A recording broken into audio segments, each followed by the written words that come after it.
You're listening to Nightmare Wicked Jester. The story today is if you see a gas station at a crossroads, leave now. I've always been fascinated by the supernatural, so when I heard rumors of a haunted gas station at the crossroads on the outskirts of town, I knew I had to investigate. It was a small rundown station with faded paint and flickering lights that barely illuminated the dark surroundings. As I pulled up to the pump, a shiver ran down my spine and I couldn't shake off the feeling that I was being watched. As I stepped out of my car, I was greeted by a strange figure behind the counter, the old attendant that introduced himself as Harry. He had a hunched back, sunken eyes, and a sinister grin that sent chills down my spine.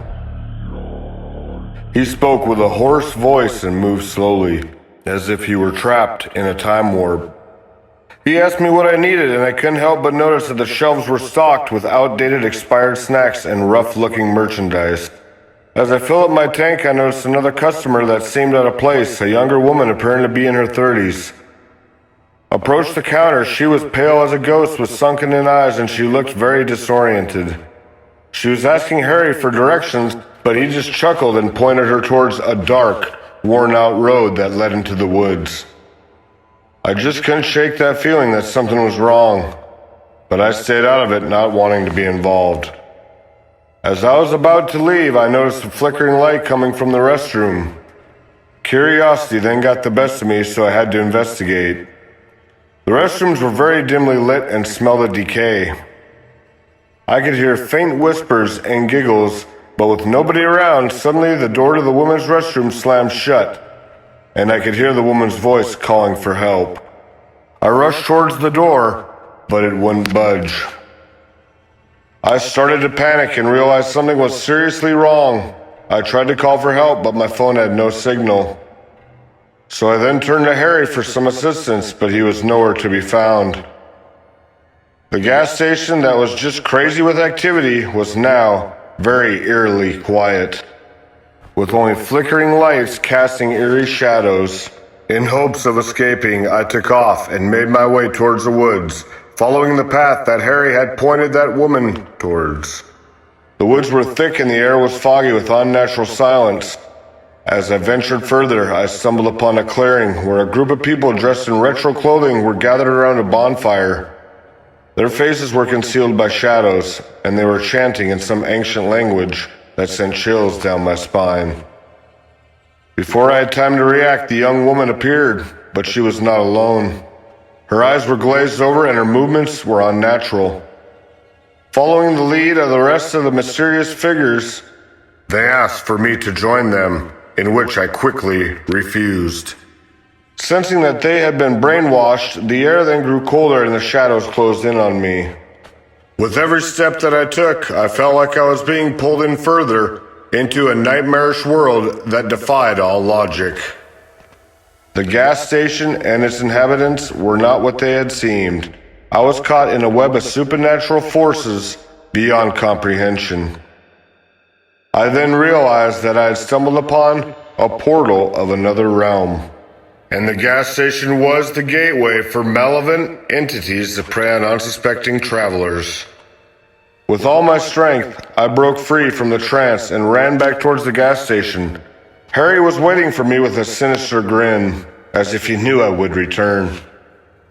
My heart was pounding in my chest as I had to confront Harry. I was demanding answers, then his grin widened. "Ah, you figured it out, haven't you?" he stated, his eyes glinting with malice. "The gas station is not what it seems. It's a waypoint for lost souls, a crossing point to the other side."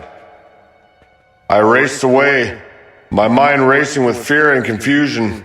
The gas station and its inhabitants were conduits for dark energies, luring unsuspecting travelers into their grasp. The young woman who was now standing beside Harry looked vacant, as if her soul had been stripped away. "You can't leave now," Harry said, voice echoing with an otherworldly resonance. "You're one of us now. Join us, and you'll never have to leave this place." I refused, my survival instincts kicking in. I sprinted towards my car. But the once well-lit gas station had turned into a twisted, nightmarish landscape. The gas pumps oozed black slime. The shelves were stocked with rotting, maggot-infested food. The flickering lights cast eerie shadows that seemed to move on their own, and the air was thick with a rotten odor. As I reached my car, I fumbled for my keys, but they were gone. Scared shitless, I turned around to see Harry and the young woman closing in on me, their eyes glowing with an unholy light. The chanting of mysterious figures in the woods now grew louder, and I knew I had to act fast. With a surge of adrenaline, I sprinted towards the dark, creepy road that led into the woods. The air grew colder, and the branches of the trees seemed to reach out towards me, as if trying to drag me back. I stumbled but refused to give up. I could hear the gas station inhabitants chasing after me, their sinister laughing echoing in my ears. As I burst through the tree line, I found myself back at the crossroads where the gas station stood. But to my horror, the gas station had vanished, leaving only an empty, overgrown lot in its place. The air was now calm, and the chanting had ceased. I made my way back to town, my mind reeling from the harrowing experience. No one believed my story, calling it just a wild tale, an old wives' tale. But I know what I saw, and I will never forget the haunted gas station at the crossroads. Still to this day, I avoid that stretch of road and warn others to stay away from that godforsaken place. Its creepy inhabitants and evil forces that lurk within still haunt my nightmares. A reminder that some mysteries are best left unsolved, and some places are better left untouched. If you ever find yourself at a lonely gas station on a very remote road, please beware. You may encounter something that will leave you scarred for life.